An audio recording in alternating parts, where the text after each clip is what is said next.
the same guy who paid that barbershop next to the parole board to cut those guys here so that they can get a suit and be presentable when they go to a job. So in terms of this guy being community driven, that's what he's been doing.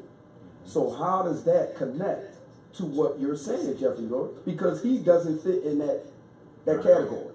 Now, if you're talking about others that are kneeling in solidarity with Colin Kaepernick, but they're not doing the work, then maybe you're talking about them. Right.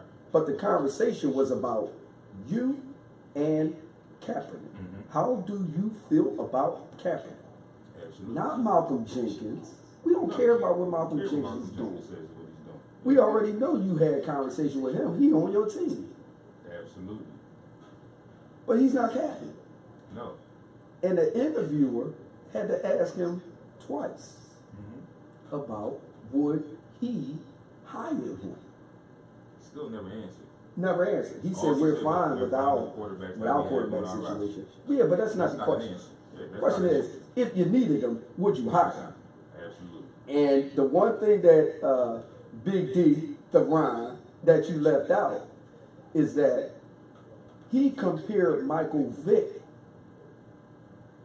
He compared him to Michael Vick. He compared what Michael Vick had to go through, the process he had to go through with the Eagles organization to get a job with the Eagles.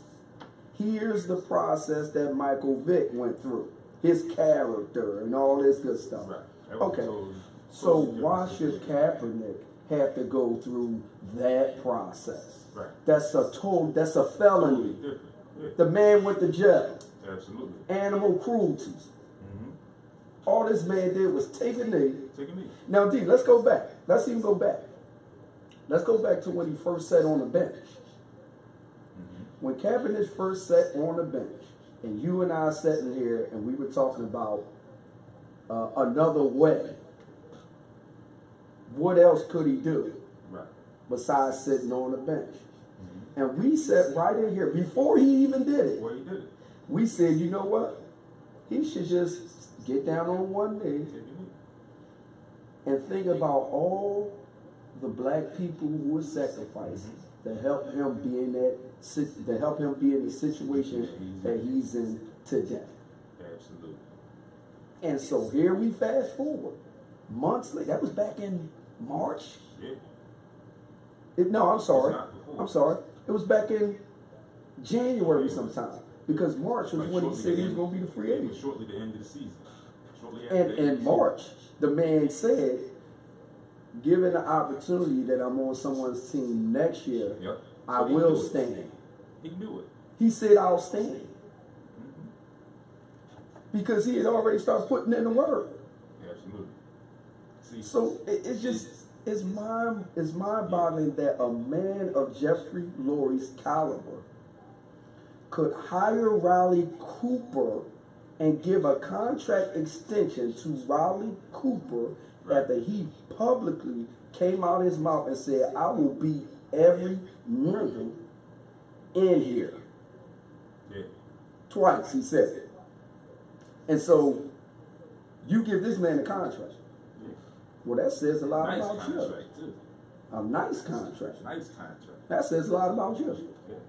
You see, and one of the things that I mentioned in my comments around this whole thing is the fact that, and we talked about this several times, the fact that the anthem is disrespectful within itself.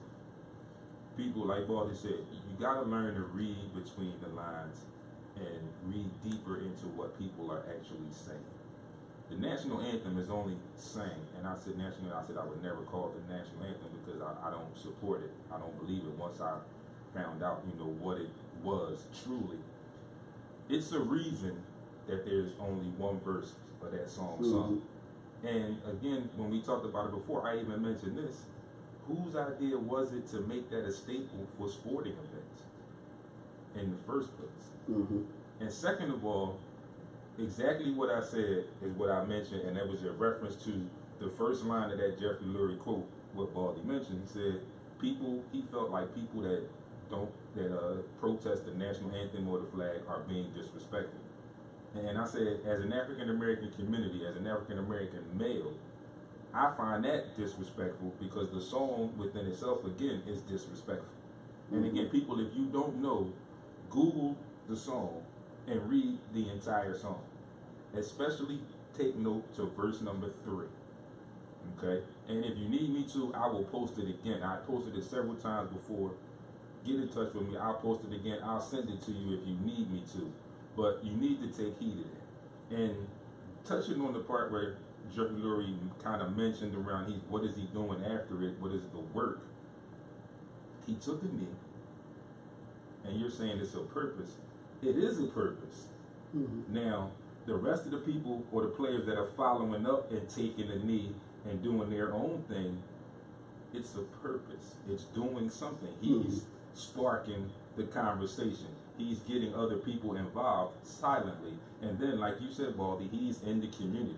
If he's doing it, there's no need to broadcast it. Right. It's being done. Right. That's the most important part. It's being done. Because there's enough broadcasting put on the negative. And we all agree that there should be more broadcasting of the positive. But he feels like, this is what I'm doing, and I'm doing it. I don't care if you see it or not. Right. I know I'm doing it, and the people in the community that I'm doing it for know who it is that's doing it. And one of the things, again, like you said, you can't compare him to Michael Vick because he did not commit a crime. It's just that simple. People just say, well, Mike Vick did this and Mike Vick did that, whatever, whatever.